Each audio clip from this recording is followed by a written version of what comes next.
Well, I'm the kind of guy, I like to figure things out on my own. And so you'll never see me like taking a class or taking a course on how to do something because I can figure it out, maybe sometimes through the help of YouTube. But one thing that my wife and I did 13 years ago is we both acknowledged to each other that we had no idea how to do something. And so we actually ended up going to a class for it. And you might think, well, what was it that pushed you over the edge, Matt? And it was just over 13 years ago that our first child was born. So Amy and I both came to the conclusion that when it came to parenting, we had some things to learn, and we decided to take a class for first-time parents. Not just a class, it was just a one-time little seminar thing.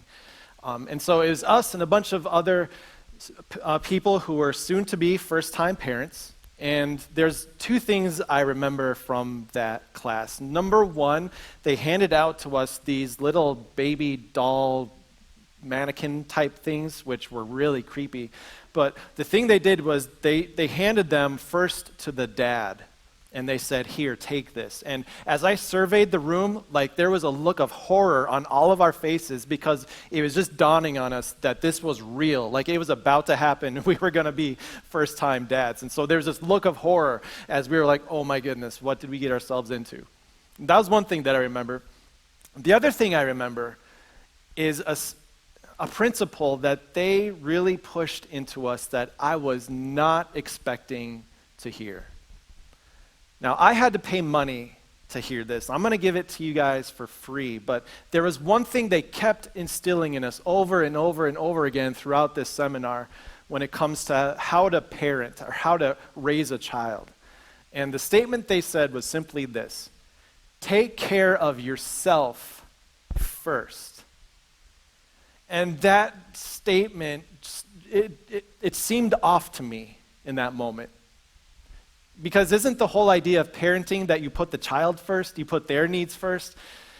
But as we welcomed Jacqueline into the world, and then two other kids after that, I began to realize the wisdom of this. Because if mom isn't in a good place, she won't be in a position to help her child. If dad isn't in a good place, he won't be in a position to help his wife, and that'll put her in a bad place, and she won't be in a position to help the child. There's this wisdom behind putting yourself in a good place first, taking care of yourself first, so that then you can go and care for those you need to care for. And by the way, this applies well beyond parenting. This is a marriage thing. This is an everything thing. And that's why I'm actually bringing it up today. This is part 3 of the art of neighboring. And for the first 2 weeks, we were really practical with principles and godly principles and godly wisdom about what it means to be a neighbor and how to neighbor and some obstacles that might get in the way. But today for part 3, due to the circumstances in this world, we wanted to pause this series and just ask you how you're doing. Because if you're not in a good place, you won't be good at neighboring. You might be able to, from time to time, push it out of yourself, to force yourself to do things that you know are right as a neighbor, but it will not be sustainable if you yourself are in a bad place. You can't, I'll say it this way, you can't maintain good neighboring unless you stay in a good place, unless you take care of yourself first. And what I know is, here's the thing, the reason why we're doing this part 3 now is because we're aware of what's going on in the world. If we had preached through this series 6 months ago or a year ago, we probably wouldn't be talking about this today. But with things the way they are, we knew it was time to just pause on looking at your neighbor out there and how to neighbor them, and to say, how are you doing? Are you in a good place? As I prepared for the message today, one thing that really stood out is how the story of the Good Samaritan illustrates this in so many ways. Now, the disclaimer is that I know the Good Samaritan was a parable. It's a fictional story that Jesus made up to teach a truth. So the characters we see in it are made up. They never lived, they never existed. But as you take this principle of taking care of yourself first and you apply it to that story, there's all sorts of things that start to come up. The Good Samaritan had to be in a good place in order for him to be able to help that poor person who was beat up and left for dead on the side of the road. And I'm not going to reteach the whole story because we talked about it in week 1, but here are some of the things that I realized this week. The Good Samaritan, in order to help his neighbor, to be a neighbor, he had to be in a good place in many ways. He had to be in a good place time-wise or schedule-wise. He had to have the flexibility in his schedule to be able to pause on that road, look at his neighbor in need, and help him. He had to be available. It would have been a different parable if the Good Samaritan had a not-so-happy wife who was waiting for him to get home, and he was going to get in trouble, and, sorry, guy, I don't have time to help you because I got to get home today. It would have been a different story if that Good Samaritan didn't have the time to help. And here's what I know about us today. We've been gifted time over these last 4 months, at least most of us. We've been given time that maybe we've never had. But yet, because of the circumstances, we're still not available. It seems like we're still isolated, we're still alone, and that can put a person in a bad place. The other thing I saw from the Good Samaritan is that he had to be in a good place financially. Because for him to be able to stop and give him some first aid treatment from his own supplies, and then on top of that, for this Good Samaritan to take this man to an innkeeper and pay the innkeeper money to take care of him, the Good Samaritan had to be in a good place financially so that he could be in a position to help. If he had been in debt or poor, he would have walked by the Good Samaritan or walked by the man who was beaten up, and he would have said, sorry, I just don't have the resources to help you. I'm not in a position to help. And I was shocked by what I saw that's going on in our country right now with regard to being in a good place financially. What I saw was that in the last few months, as we surveyed Americans how they're doing, over 50% were worried about providing food for themselves or their family. Also, over the last few months, as you surveyed Americans, what we found is that just under 50%, 44% are worried about making rent, about paying the mortgage, and about a third were sure that they were at least going to miss one payment. A lot of us are in a bad position financially, and at the very least, all of us are in a questionable position financially. And when that is wreaking havoc on you, it can keep you from being in a good place. The Good Samaritan also had to be in a good place emotionally, because if you remember the parable, the Samaritans and the Jews were at odds. They were enemies. It was racism at its worst in the first century. So for this Samaritan to help this Jewish man, he had to be so certain of who he was. He had to be so resilient emotionally that he was ready to walk into a situation where others might mock him and question him and call him names. But he was strong emotionally. And here's what I know about us today. Surveys show that 1 in 3 Americans are showing clinical signs of depression and anxiety. Not that they feel depressed or they feel worried, but they're showing clinical signs of it. We're in a fragile place, emotionally speaking, and that can put you in a bad place. And then finally, this is kind of a little deal, but kind of a big deal too. Physically, the Good Samaritan had to be in good physical condition to be able to lift this man up onto his donkey and then walk along with the donkey to the place where they were going. But maybe just one quick observation is that when anything is off schedule-wise or financially, and especially emotionally, it almost always takes a toll physically. So these are just some of the ways that the Good Samaritan had to be in a good place in order to be the good neighbor that Jesus described him as. And I want you to ask yourself where you're at. Where are you at in this moment? Where have you been the last few months? Have you been in a good place or not? as soon as you start thinking about it, you probably, if you've been in a bad place or if you're in a bad place right now, what I know is that you're probably shying away from this question because it's bringing up some feelings of guilt and shame. Shame because people might be looking down on you for being in a bad place.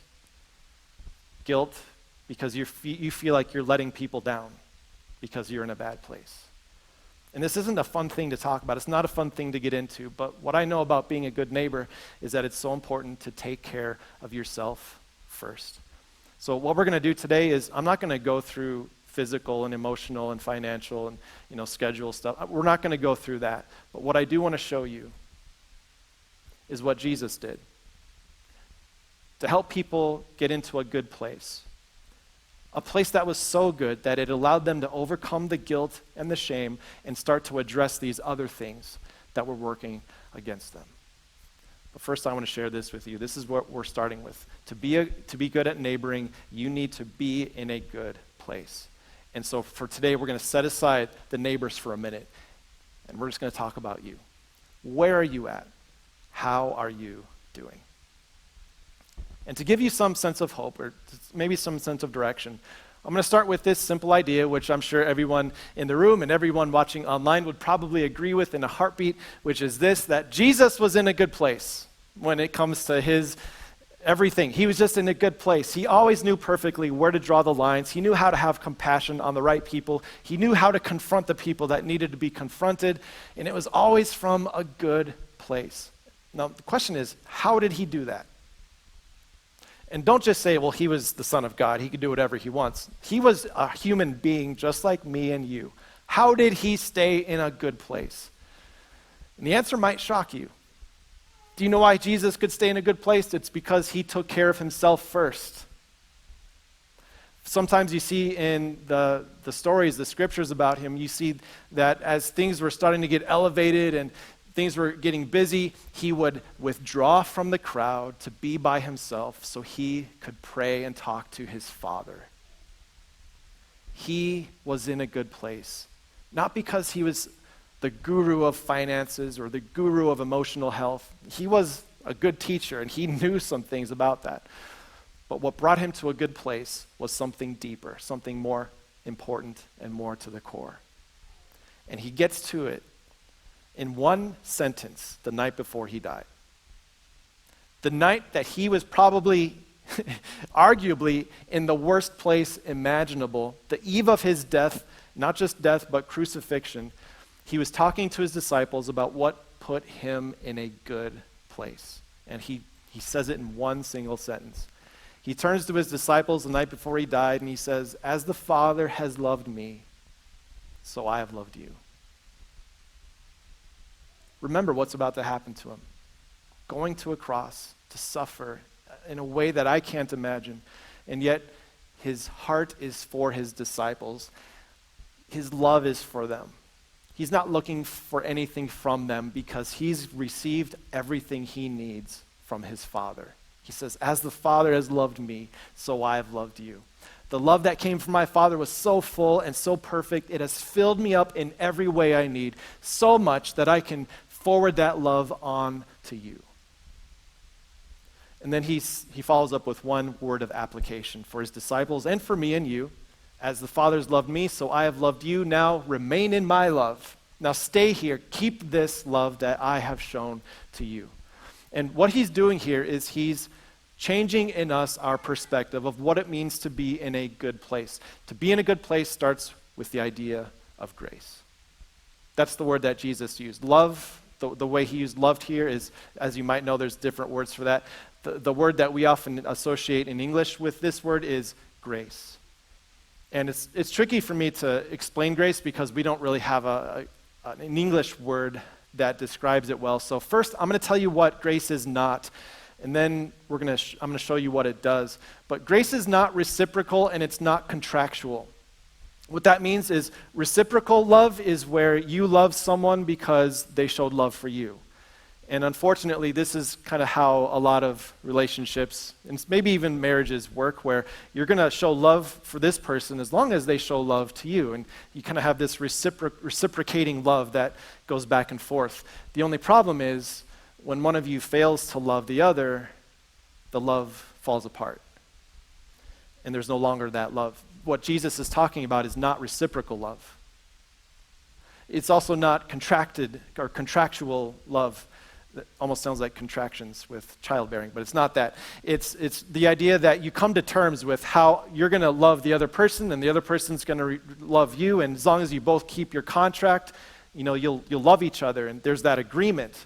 It almost sounds good because you've got an agreement maybe in that you've verbalized, but that's not the love Jesus is talking about. It's not a love that depends on the other. Jesus said, "As the Father loved me, so I love you." It's a love that can't be reciprocated. It's a love that can't be contractual. It's just a love that you can pass along, that comes to you and goes through you. Love, as Jesus explained it, is only something that you can forward to the people around you. Grace, as Jesus described it, can only be forwarded. It can't be earned. It can't be deserved. It can't be contracted out. It can't be reciprocated for. It's a one-way thing. As God has loved me, so I love you. And the reason I want to double down on this right now is because if you're going to take care of yourself first, this is what you absolutely need to know. God's love for you isn't about how you've been handling your emotions. It's not about how strong you are, mental health speaking.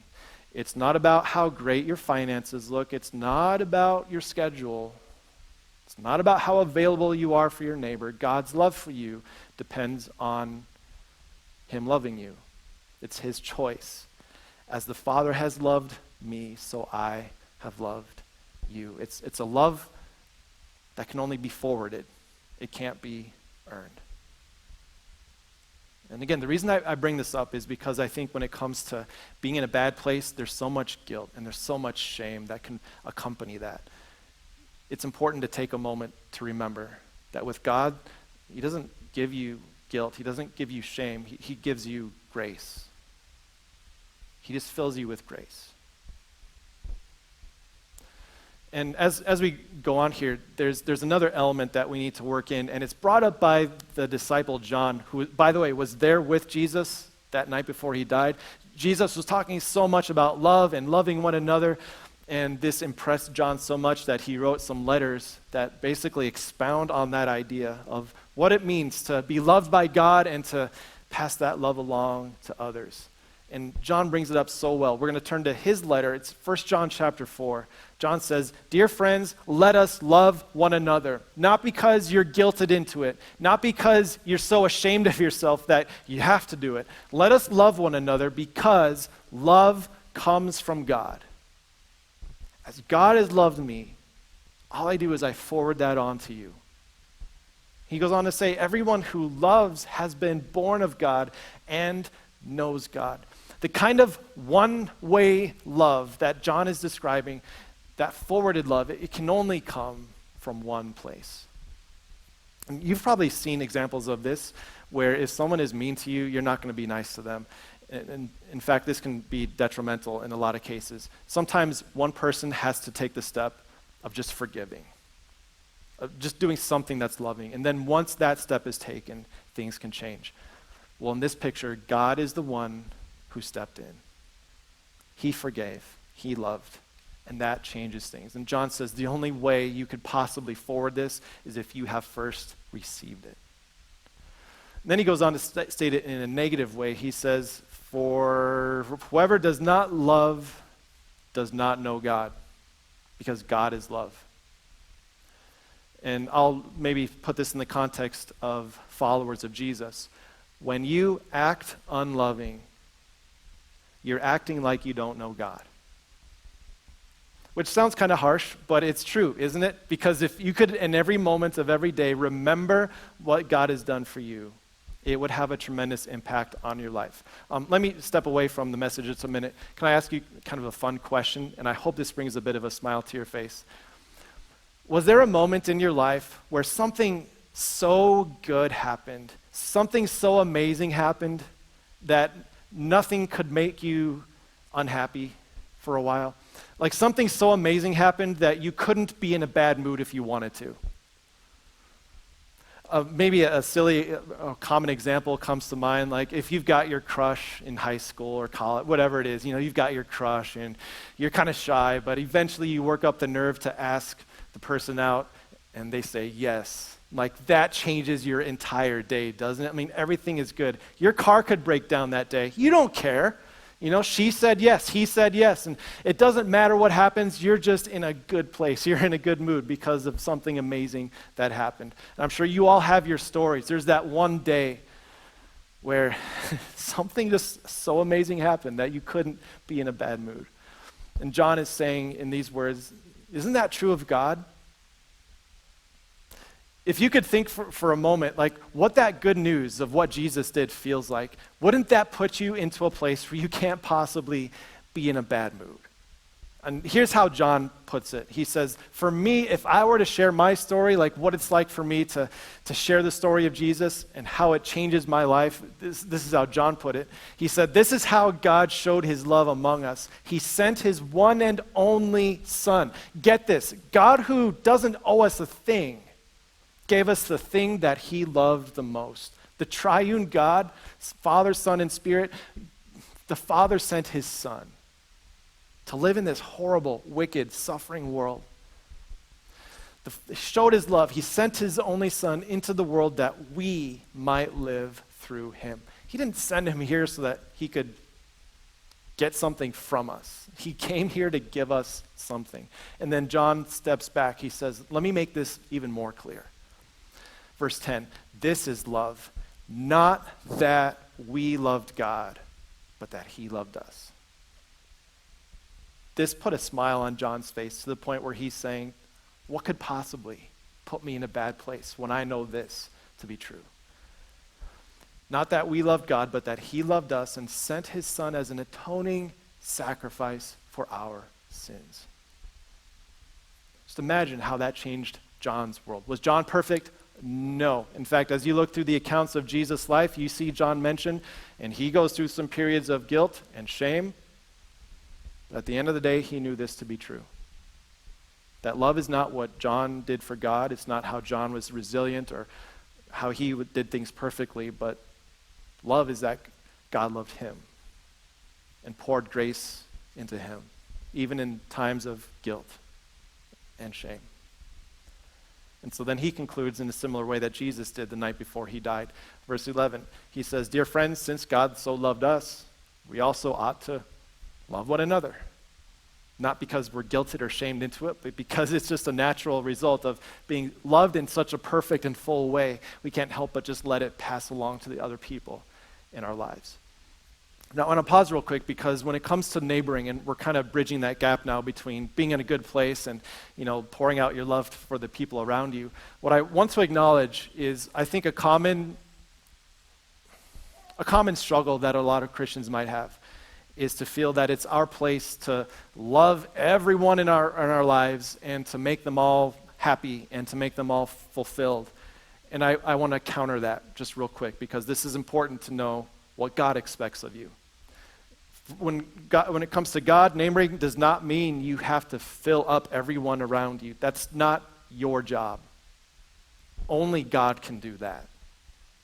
God does not expect you to empty yourself out for the sake of all the people around you, because guess what? When you empty yourself out, you are not in a good place to be the neighbor that God wants you to be.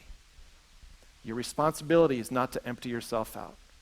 Neighboring simply means that you get to pour out what God fills you with. It's not about you emptying yourself out. It's about you loving the people around you as an expression of how God loved you. And maybe King David put it best where he talks about how his cup overflows. Sometimes when we're trying to neighbor people, whether they're in our family or people at work, whoever it is, sometimes, we kind of bump up against them and whatever's inside of you is going to spill out. If what you have inside of you is guilt and shame, it's not going to be pretty when you bump into some neighbors, and you're not going to be a good neighbor in those moments because what comes out, guilt and shame, it just makes a mess. But God is not filling you with guilt. He's not filling you with shame. He's filling you with grace. And that's what overflows. Number 3, your cup overflows with grace, not guilt. And what I want to provide for all of you, we're all different with regard to where we're at and what kind of a place we're in. What I want to do for all of you in the room and for all of you listening online, I want to give you permission to take as much time as you need to let God fill you up. There's no pressure, there's no push for you to empty yourself out before you're ready. Would you let God have that time to fill you up with grace so that on his terms, all the guilt and shame can be addressed and gone away with? And then one day, when you're ready to let that grace overflow, it's going to be a good place for you to be. And just to, again, put this in perspective, it's not like God is expecting great things from us to be a great neighbor. Jesus, he put it this way. As he was talking to people, he was telling them that if you follow my commands, if you do what I do, it's not like you're being some great superhero, but rather Jesus put it this way. So you also, when you have done everything you were told to do, as you love others as God has loved you, you should say, we are unworthy servants. We've only done our duty. And that's the point with this. Being a good neighbor, it's not a superhero thing. Basically, all it means is you've been taking care of yourself first. And you've been giving God the time and the space to be able to fill you up with what you need the most. So that it's not shame, it's not guilt over wherever you're at that's making you react the way you are.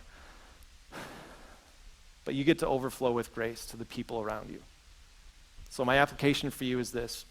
Ask yourself the question, where are you at?